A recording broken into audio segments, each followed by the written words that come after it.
by writers Isaac Asimov, Stanislaw Lem, and Philip K. Dick, and Frank Herbert. Philip K. Dick is actually the husband, the deceased husband of one of my friends.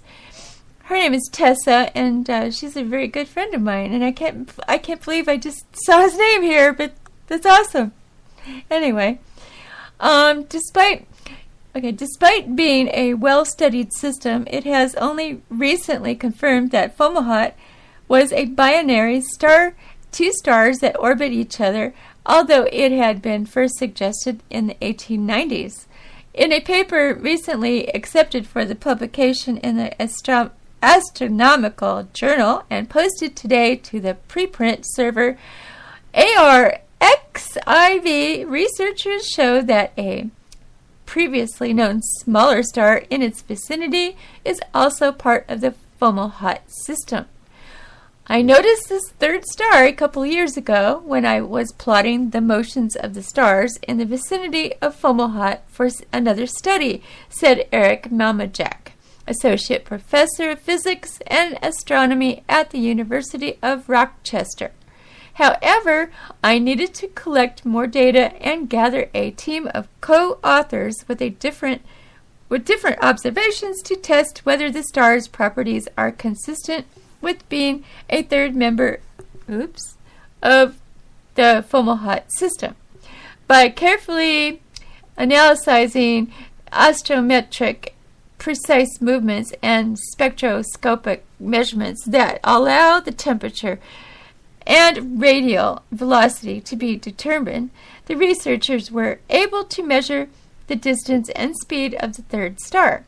They concluded that the star, until recently known as LP 876-10, is part of the Fomalhaut system, making it Fomalhaut C.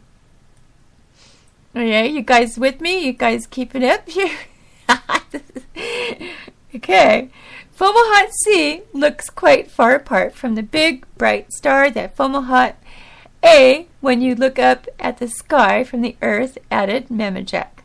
There are roughly 5.5 degrees between the two stars, which is as if they were separated by roughly 11 full moons for an observer on Earth.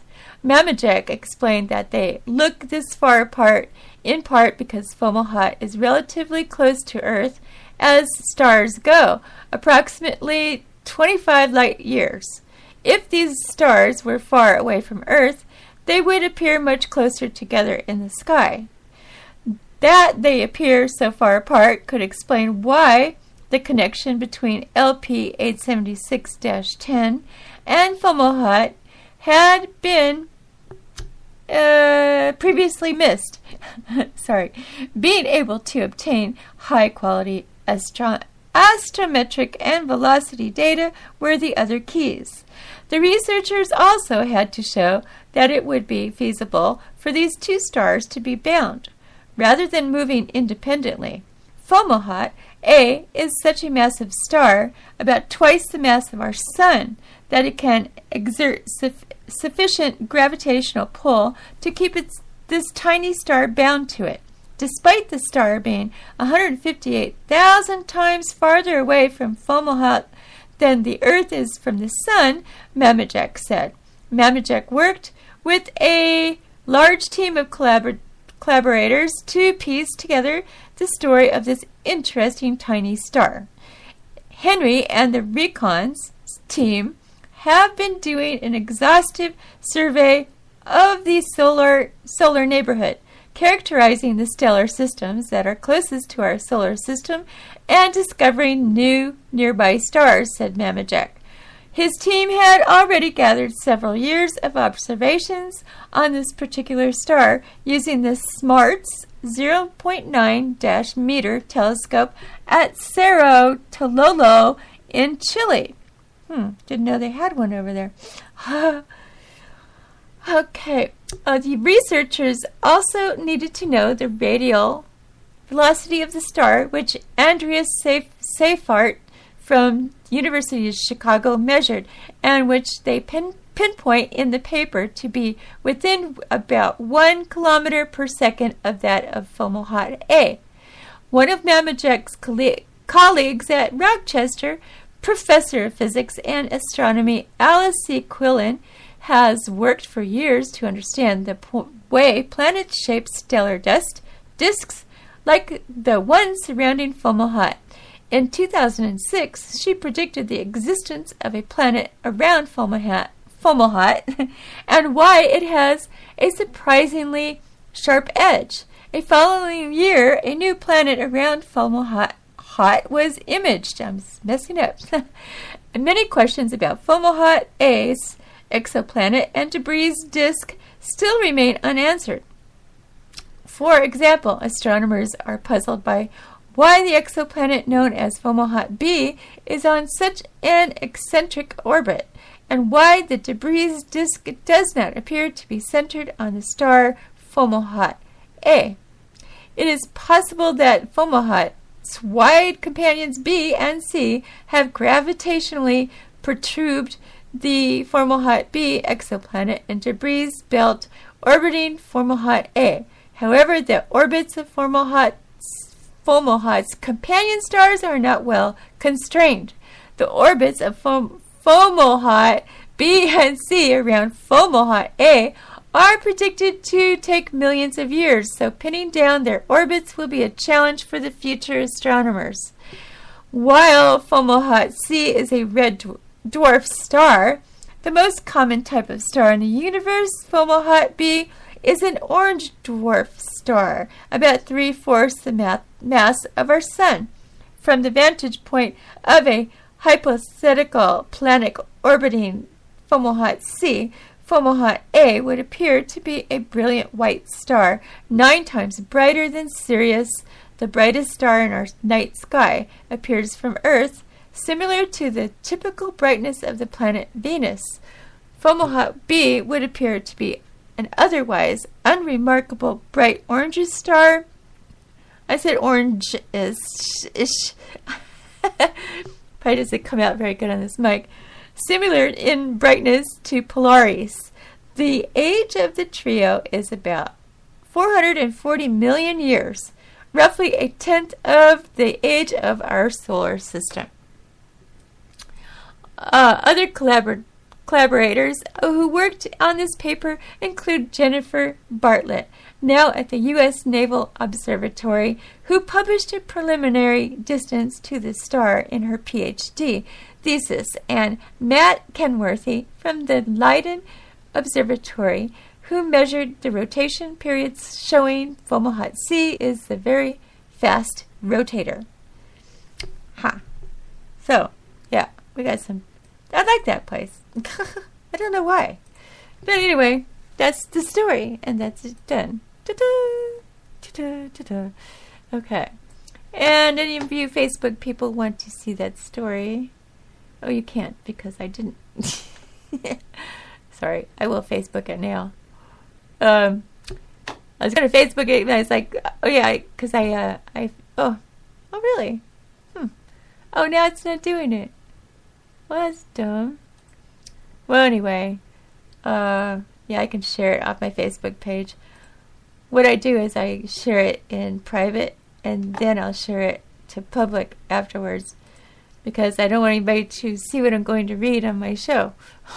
I'm sneaky.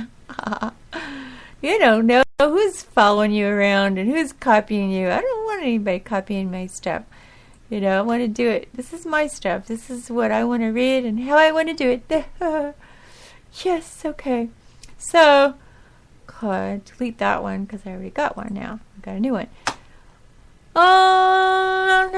Anything else? So there's another place. It's got pictures of the day. That's a pretty cool place. It's at www.telegraph.co.uk. Oh my gosh, it's got a long thing. Well, anyway, it says pictures of the day.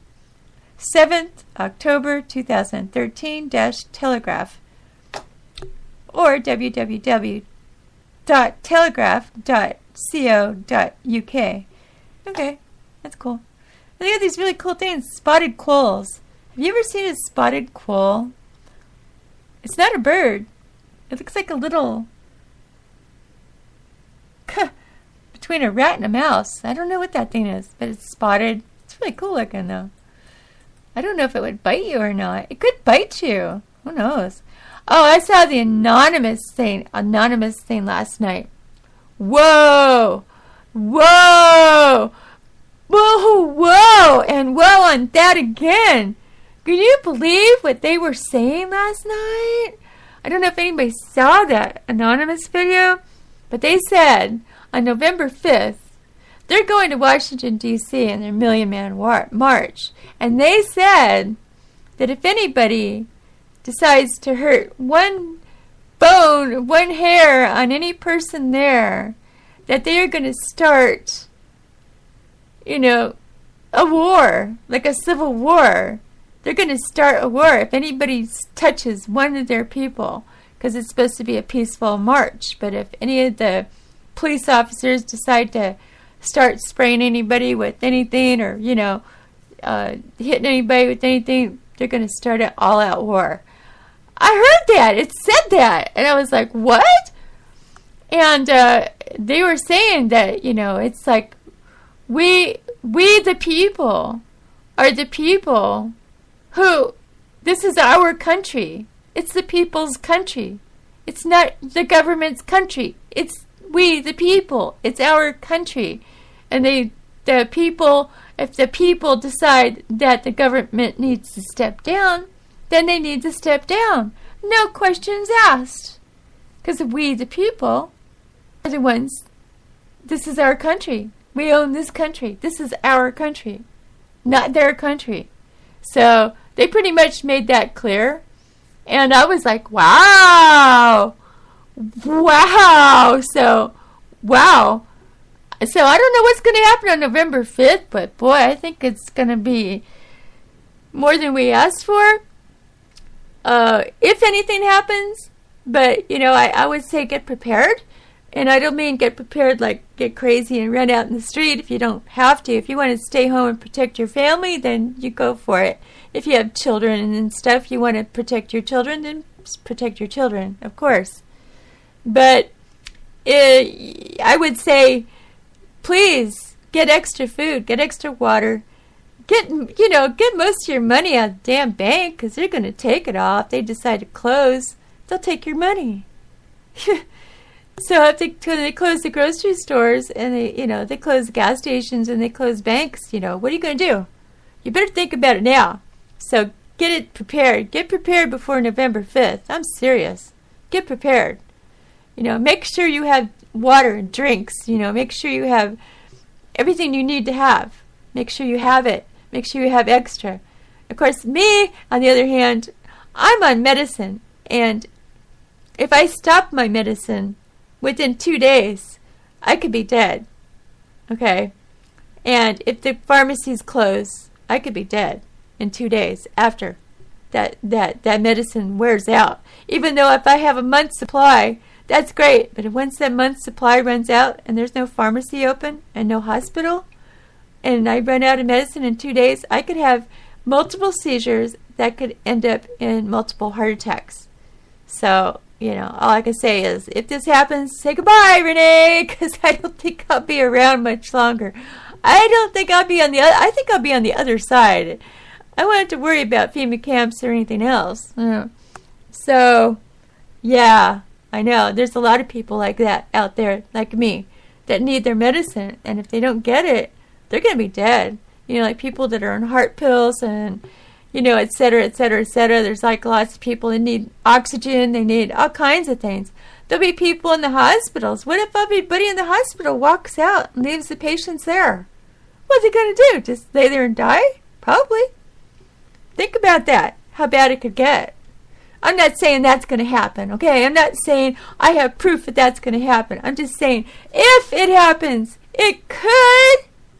Think about it. Always think about it. Always think about what could happen in the future. Don't ever think you're all safe and snuggled like a snuggle bug, in a rug.